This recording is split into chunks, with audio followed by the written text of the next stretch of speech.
오늘 우리들을 찾으시는 예수님, 주님이 우리를 예배하러 나오기를 기다리시고 찾아주셔서 오늘 우리의 발걸음이 여기까지 옮겨졌습니다.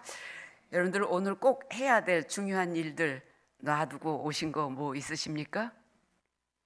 우리 장로님은 김여 장로님 댁은 생신 파티를 따로 하시나요? 어제 미리 하셨어요. 예, 날짜는 생신이 오늘이라고 하듯 주일 때문에 옮기셨죠. 또 우리 지휘자 선생님은 오늘 가셔서 뭐 하실 거예요? 그래요. 빨래를 근데 아침에 했으면 더 좋을 텐데 뒤로 미뤘죠. 교회 와서 예배하는 일, 찬양을 준비하는 일이 더 바쁘기 때문에 그렇습니다. 우리가 세상에서 내가 해야 할 일을 순서를 쭉 정한다고 하면 오늘 해야 할 일들이 얼마나 많습니까? 빨래하는 것도 있지만 그 이외의 일들이 우리에게 너무나 많아요. 숙제도 해야 되고 공부도 해야 되고 뭐 친구 만나는 일도 있고 비즈니스 관계로 누구를 만나기도 하고 여러 가지 일들이 있어요. 그럼에도 불구하고 여러분들이 핑계대지 아니하고 이날 거룩한 날 구분해서 예배의 자리에 나오신 것을 환영하고 축복합니다.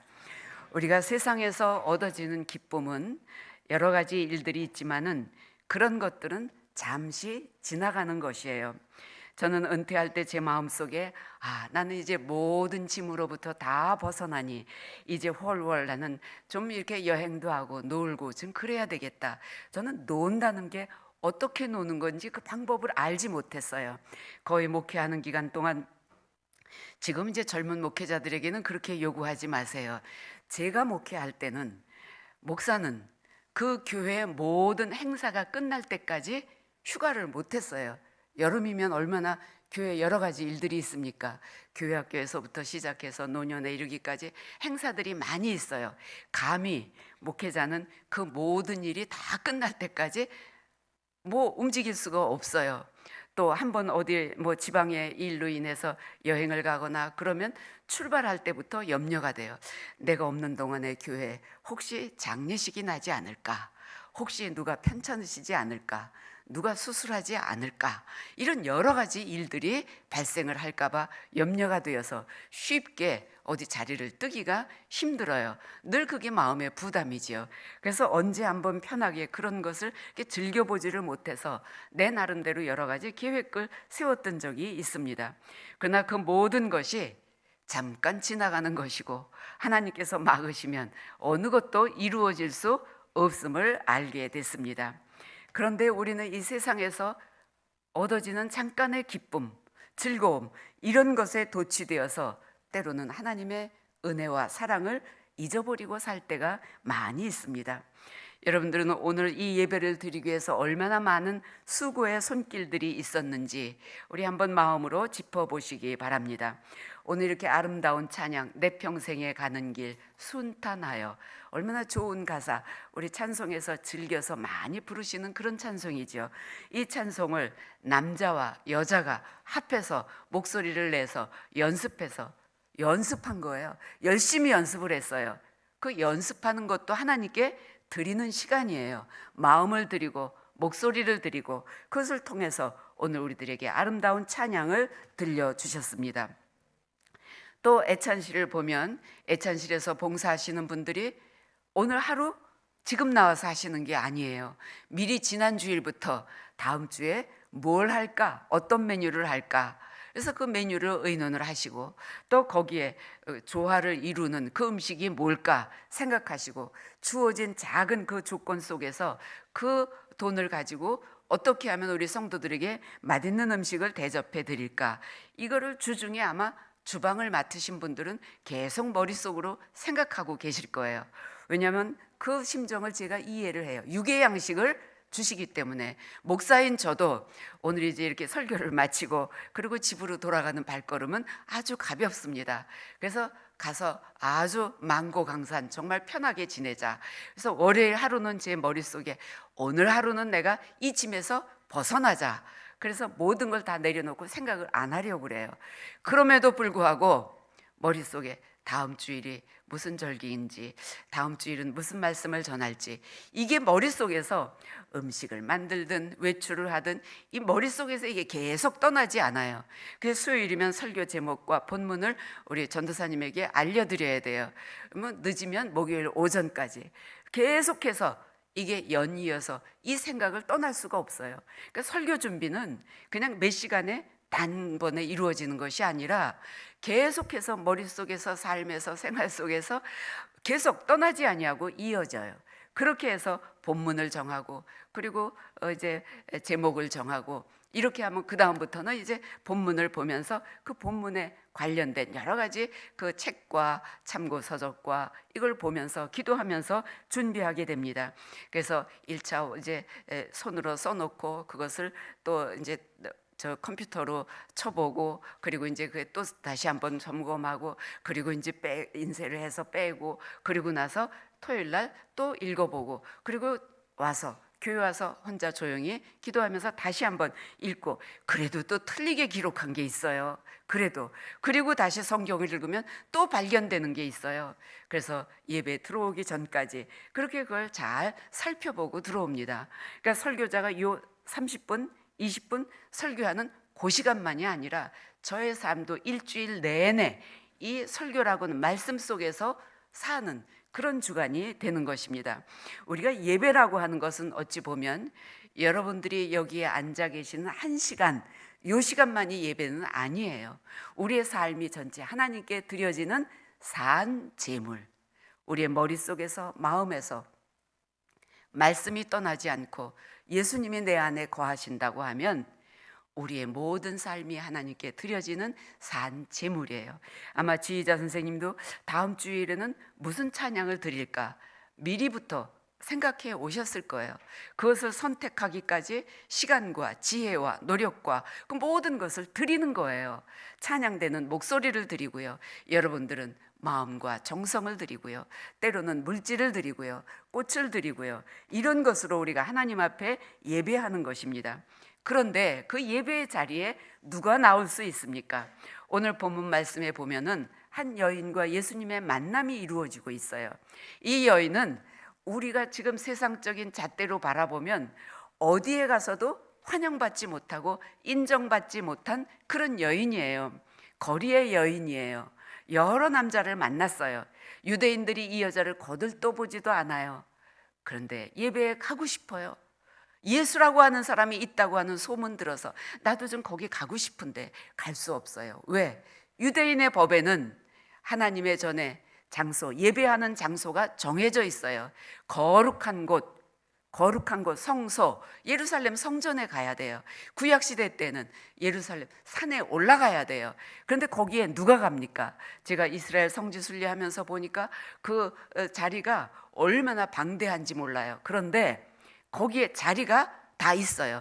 제사장이 들어갈 수 있는 자리, 그 다음 사람들이 들어갈 수 있는 자리, 그 다음에 남자들이 들어가는 자리, 여자들과 어린아이는 저 뜰 밖에 거기서 예배드려요.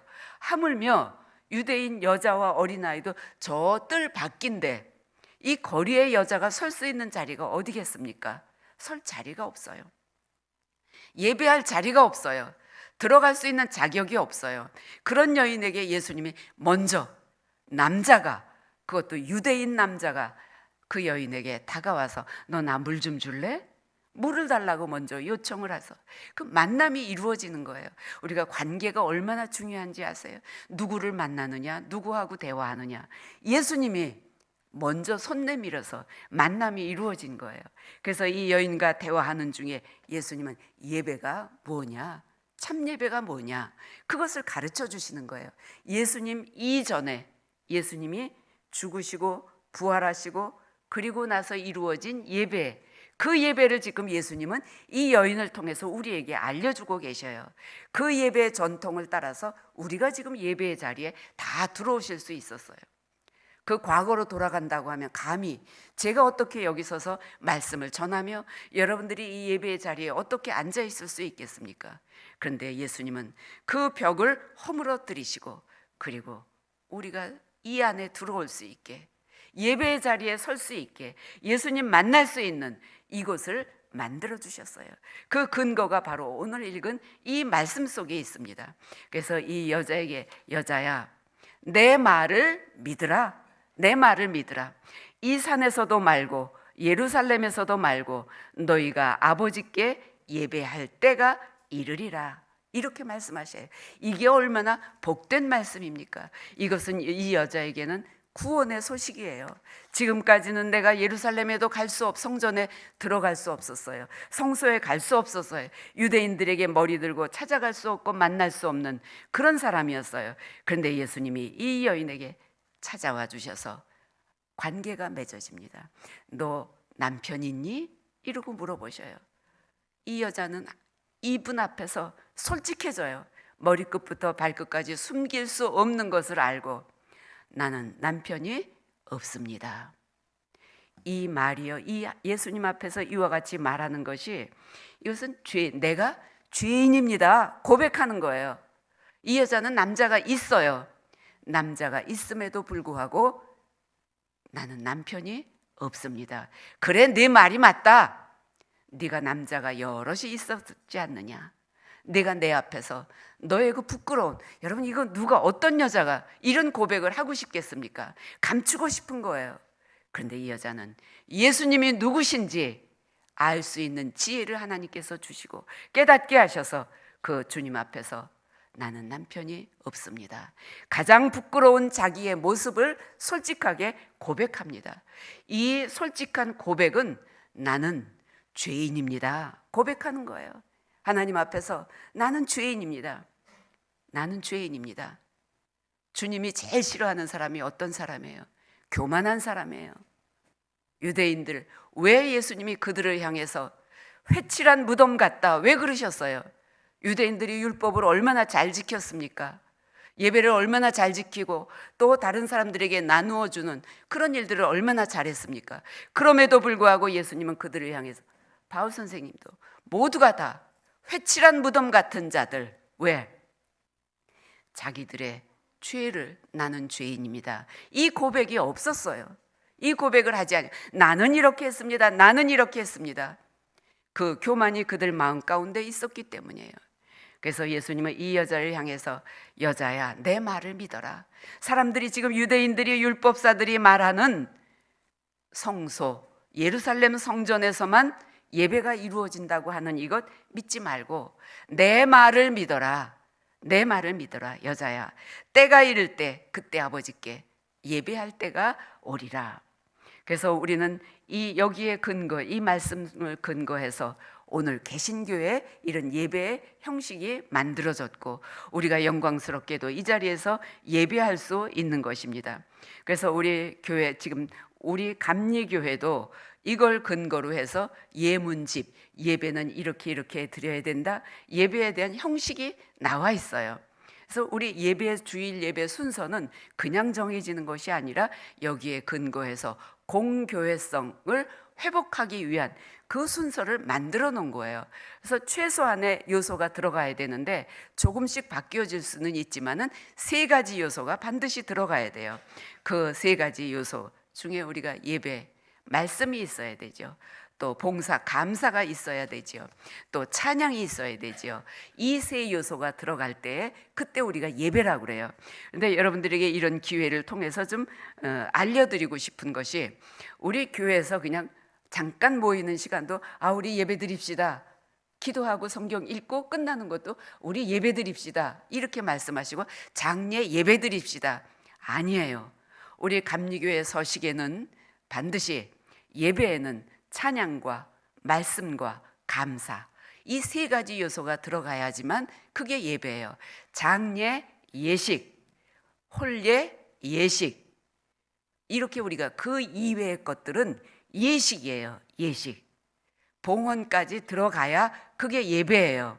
근데 이 3가지 요소 중에 한 가지라도 빠지면 우리는 기도회, 그리고 예식, 이런 용어를 우리 감리교회 예문집에는 예시하고 있습니다. 또 우리 감리교회에서 잘못 쓰고 있는 것도, 우리는 성가대가 아니고 찬양대라고 지칭을 해요. 그런데 목회자들 가운데도 아직도 성가대라고 잘못 쓰는 분들이 있어요. 또 우리 감리교회에서는 집사, 권사, 장로 이렇게 직책을 구분하고 있습니다. 근데 장로교에서 쓰는 안수 집사, 이 안수 집사는 장로교에서 쓰여져요. 그래서 이런 것들을 적어도 우리 감리교인이라고 하면 이런 규례, 이런 것들을 좀 잘 알고 용어도 좀 구분해서 쓸 수 있어야 되겠다, 이런 생각을 합니다. 우리는 존 웨슬리 목사님의 후예들이에요. 그래서 우리 감리교회는 규칙쟁이, 그 별명이 규칙쟁이잖아요. 그래서 정해놓은 규칙은 잘 따르고 변형을 하더라도 거기에서 벗어나지 않는, 감리교회의 원칙 그리고 복음, 성경에서 벗어나지 않는 그런 우리 예배자가 되어야 되고 예배의 형식을 따라야 되겠다. 우리가 그러면 이 예배를 이렇게 중요하게 여기는데, 우리 교회의 중심, 교회 그러면 제일 먼저 떠오르는 게 뭐예요? 교회하면 예배예요. 예배. 교회 가서 뭐 합니까? 우리가 불교 그러면 제일 먼저 뭐가 떠오르죠? 절, 불경, 이게 떠올라요. 그래서 우리는 교회 간다 그러면 교회 왜 가세요? 예배 드리러 오시는 거예요. 예배가 그렇게 중요한 거예요. 우리 교회의 중심은 예배예요. 그런데 이 예배는 자칫 잘못하면 우리 자신을 향한, 나를 위한 것이라고 생각을 하는데, 그것이 아니라 예배라고 하는 것은 하나님께 드리는 거예요. 하나님, 나를 지금까지 인도하시고 나 같은 죄인의 죄를 용서하여 주시고, 그리고 이 땅에서 이렇게 살게 하신 것, 누리게 하신 것, 하나님 감사합니다. 하나님께 경배와 찬양을 올려드리는, 그리고 우리의 생각을 다시 깨닫고 회개하게 하는, 그것이 바로 예배예요. 그래서 예배는 하나님을 만나는 영적인 교제의 시간인 거예요. 그래서 주님을 만나는 한 시간이고, 또 주님하고 예수님하고 깊은 교감을 이루는, 관계를 맺고 교감을 이루는 시간, 이게 예배 시간입니다. 그래서 이 예배 시간만큼은 우리들이 다른 것, 세상적인 것 다 내려놓으시고 주님만을 생각하시기 바랍니다. 우리가 마음을 열어서 하나님을 만나는 것, 여기에서 우리의 영적인, 우리의 마음이 괴롭고 힘들었던 것, 피곤했던 것, 또 어려운 일들, 그 모든 것들이 다 내려놔지고 그리고 새 힘을 얻게 됩니다. 그래서 칼 발트라고 하는 신학자는 예배는 우리 인간이 하나님 앞에서 할 수 있는 것 중에 가장 영광스러운 행동이다, 이렇게 말을 남기고 있습니다. 가장 영광스러운 것, 그러니까 세상에 어떤 것보다도 교회 와서 어떤 것, 물론 봉사도 필요합니다. 선교도 해야 됩니다. 그러나 이 모든 것들이 예배가 중심이 되지 않으면, 예배를 통해서 힘을 얻지 않으면, 예배에서 동기가 발생되지 않는다고 하면은 그 모든 것은 헛된 것이에요. 예전에 제가 섬기던 교회에 어떤 분이 계셨어요. 그런데 그분은 아주 꽃꽂이를 너무 잘하시는, 이 환경에 대해서, 당신 집도 그렇게 잘 꾸미지만 교회의 꽃을 우리 눈에는 보이지 않는데 그분은 보여요.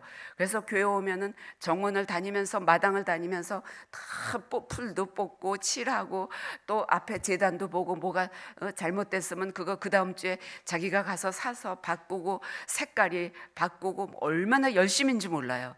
그렇게 열심히 하는데 그분에게 한 가지 부족한 것이 있는데, 가장 중요한 거예요. 그분은 예배 시간에 앉아서 뭐만 보이겠어요? 저 꽃이 시들었구나. 다음 주에는 무슨 색깔의 꽃을 꽂아야 되겠구나. 아, 저기 십자가 밑에 있는 저건 색깔이 벽과 맞지 않는구나. 아, 부활주일인데 흰색이 아니고 다른 색깔의 그 휘장에 걸렸구나. 이런 것만 눈에 보여요. 그래서 그분은 분주해요. 목사가 앞에서 보면 눈이 어디로 갑니까? 저도 자꾸 습관적으로 오른쪽만 많이 보고 왼쪽을 잘 안 보는데, 그분이 습관이에요. 그저 교회 들어오면 눈이 그런 것만 봐요. 저건 색깔이 어떻고, 달력이 잘못 걸렸고, 저건 액자가 삐뚤어졌고, 이것만 자꾸 눈에 들어와요. 그러다 보니까 그걸 참지를 못하고 중간에 나가요. 중간에 나가서 그 해야 될 것들을 챙겨가지고 들어와요. 또 주방에 뭘 맡으면 주방에 뭐 열심히 해요. 그러니까 아주 하나에 집착해서 열심히 하다 보니까 예배하는 일은 두 번째예요. 예배하는 일은 두 번째예요. 얼마나 솜씨도 좋은지 몰라요. 인물도 좋아요. 모든 걸 다 잘해요. 그런데 예배하는 일, 말씀 듣는 일을 경휼히 여겨요. 그분은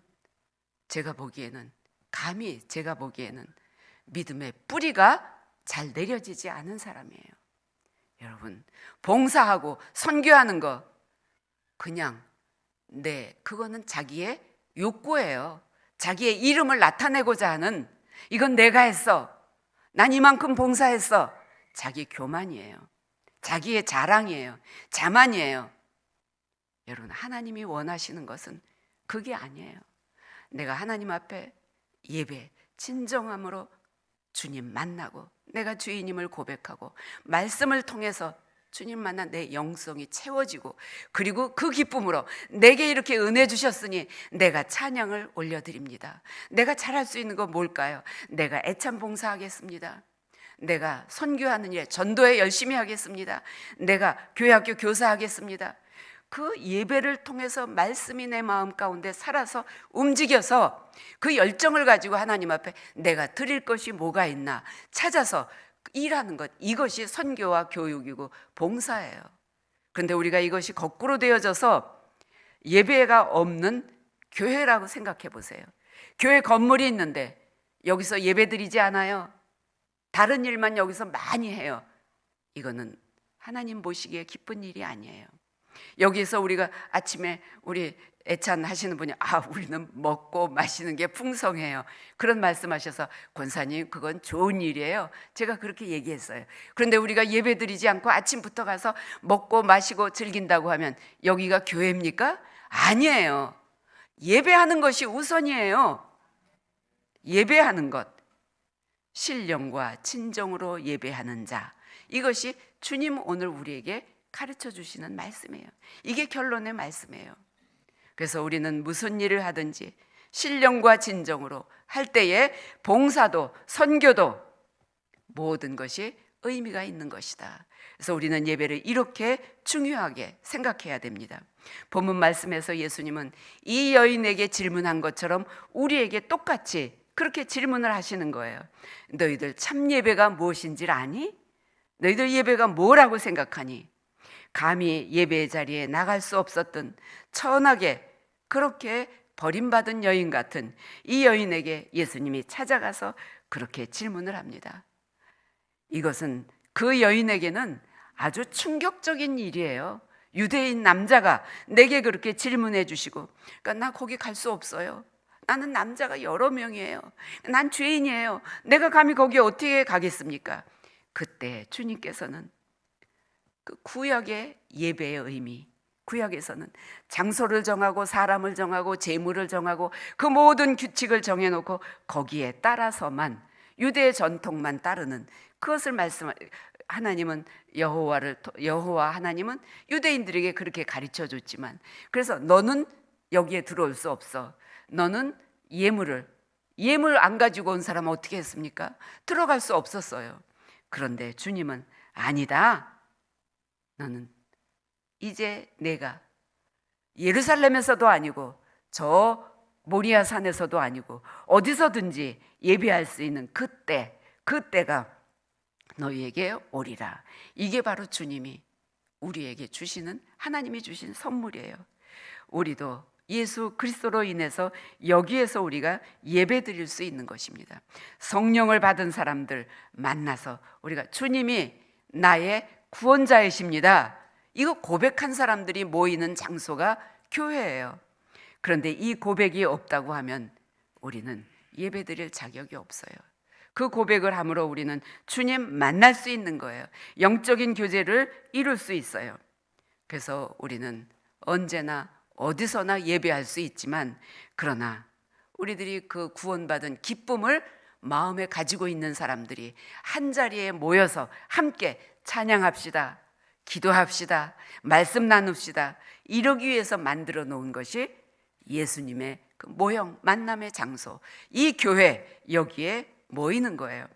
율법사냐, 제사장이냐, 사두개인이냐, 이방인이냐, 이것이 문제가 아니라 우리의 입술로 나는 죄인입니다 고백하는 것, 주님이 우리의 죄를 구원해 주셨습니다, 용서해 주셨습니다, 이 고백이 일어나는 사람들, 그들이 모이는 자리가 바로 예배의 장소입니다. 그러면 우리가 이런 사람들이 모여서 참 예배는 어떻게 드릴까요? 우리 원로 장로님들 연세 참 높으시잖아요. 그런데 또 원로 권사님들 연세가 높으시지만 이 자리에 나와 앉아 계셔요. 우리 박인출 장로님, 제 이 소리가 들리시나요? 잘 안 들리시죠? 박인출 장로님 귀가 어두우셔서 잘 못 들으셔요. 또 기운이 없어요. 지난주에 뵈니까 너무 기운이 없어서 앉아 계시는 것도 힘드셨어요. 그 식사도 못 하시고 예배 끝나고 바로 가시더라고요.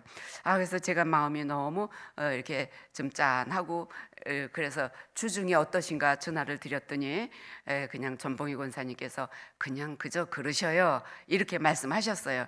그래서 오늘 주일에 오실 수 있으실까? 근데 또 여전히 오셔서 자리를 지키고 계셔요.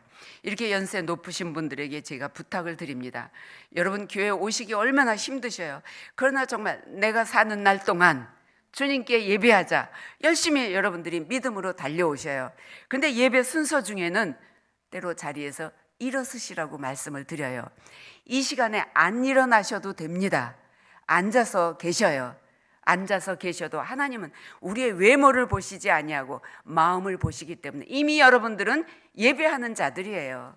그래서 앉아 계시고, 조금 불편하신 분들, 또 우리 연세 드시면 어지럽기도 하지요. 그래서 저도 이렇게 보면 앉았다 일어났다 이 행동을 바꿀 때 꼭 어지럼증이 나타나더라고요. 그런데 조심하셔야 되거든요. 그러니까 안 일어나시고 앉아 계셔도 괜찮습니다.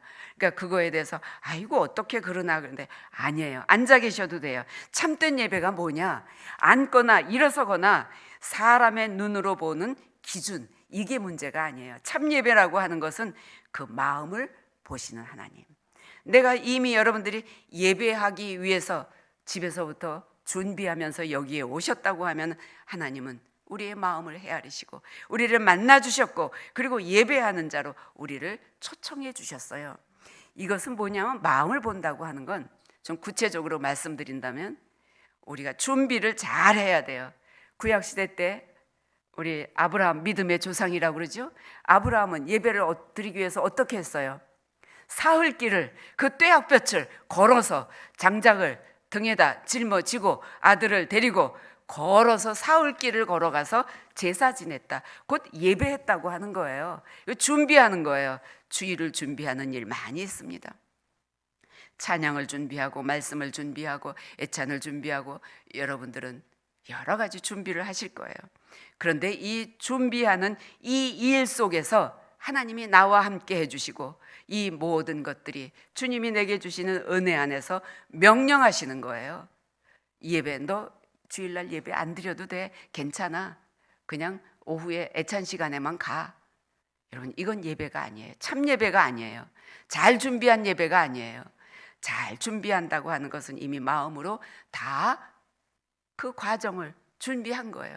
어떤 때 지금 이제 우리 원로 장로님들도 기도하시고 권사님도 기도하시고 그러시죠. 제가 있을 때 기도 좀 하시라 그러면 다들 아유 아니에요 목사님 전 못해요, 다 그러셨어요. 그런데요, 기도 써서 하셔도 괜찮습니다. 어느 때든지 써서 하셔도 괜찮아요. 왜? 쓰는 과정 속에서 이미 여러분들이 준비하셔서 드리는 거예요. 준비하는 과정 속에 하나님은 함께 계셔요. 그러니까 여러분들이 어떤 일을 우리에게 맡겨주신다고 해도 그 일들에 대해서 부정하거나 안 하겠다고 하지 마시고 그것을 준비해서 하시기 바랍니다. 우리는 참 예배는 준비하는 데부터 시작입니다. 그 다음에는 아까도 말씀을 드렸지만 철저한 회개.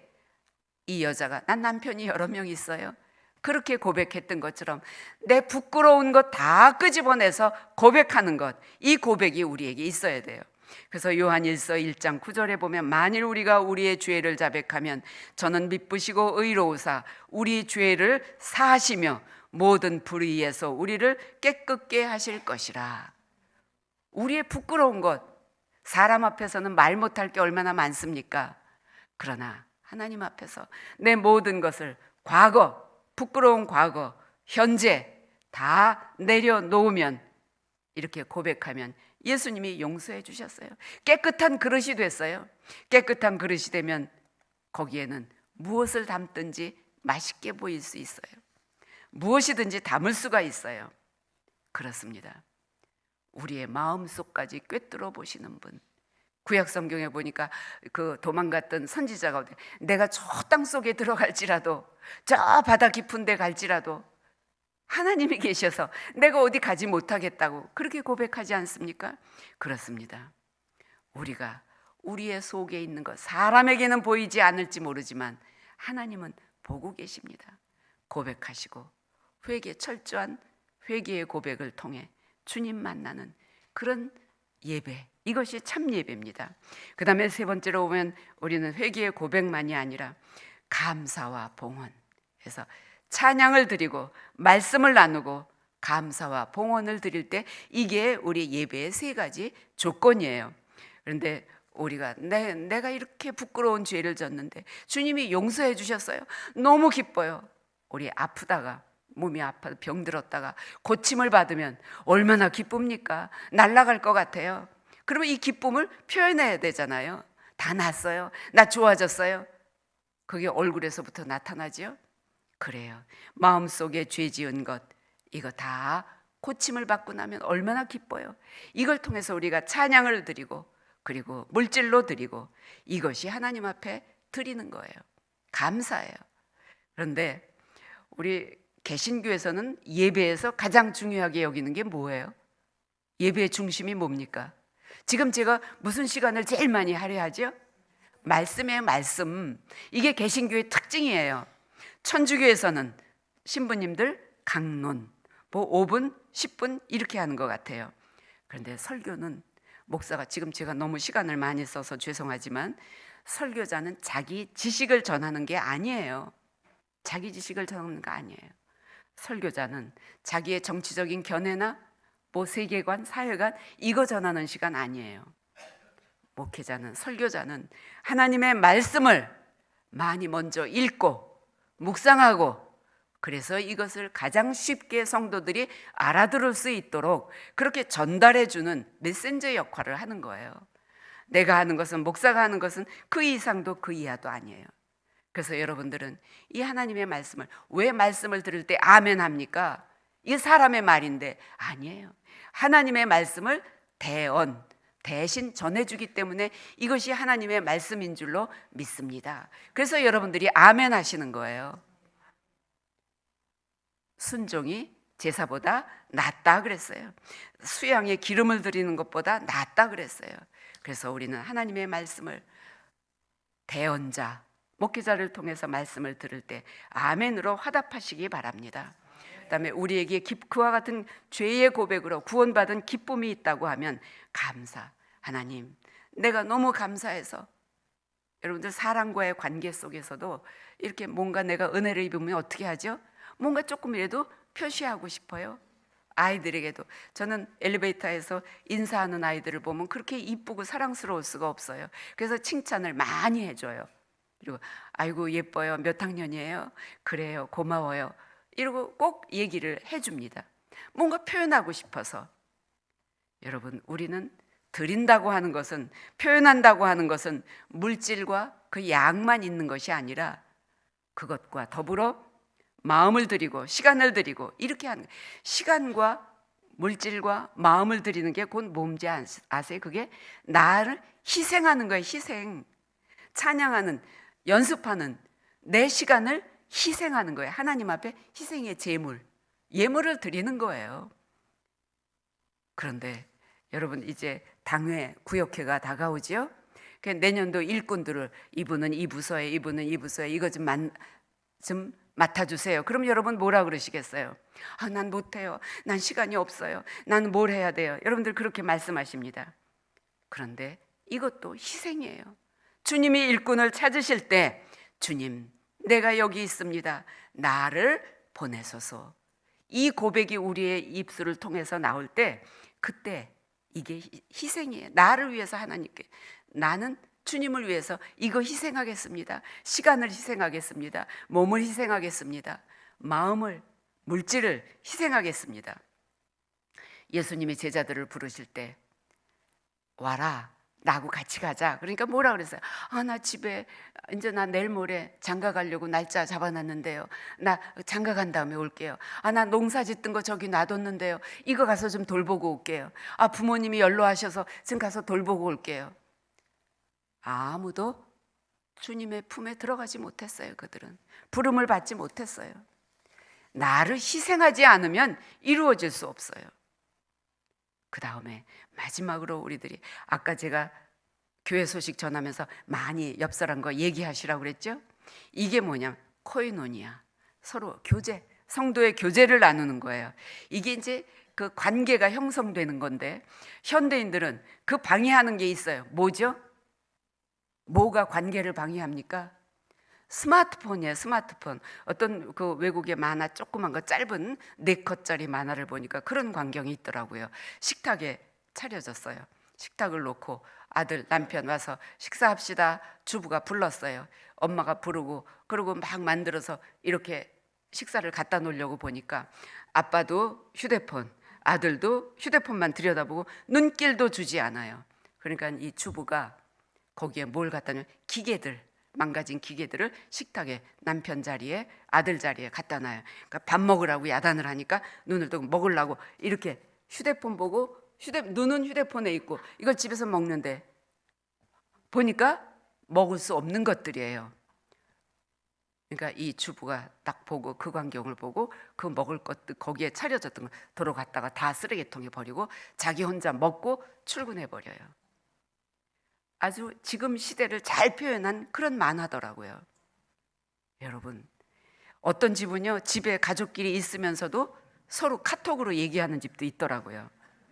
대화가 없는, 서로 이해하지 못하고 보지 못하고, 이런 것들이 가정에서부터 시작되어져서 사회적인 문제가 돼요. 관계 형성이 잘 안 돼요. 어른을 어떻게 대해야 되는지, 어른이 말을 시키면 어떻게 대답을 해야 되는지. 요즘 젊은이들이, 신입사원들이 전화 받는 거를 어려워한대잖아요. 전화로 누가 뭘 물어보면 이걸 어떻게 풀어나가야 될지를 모른다는 거예요. 왜?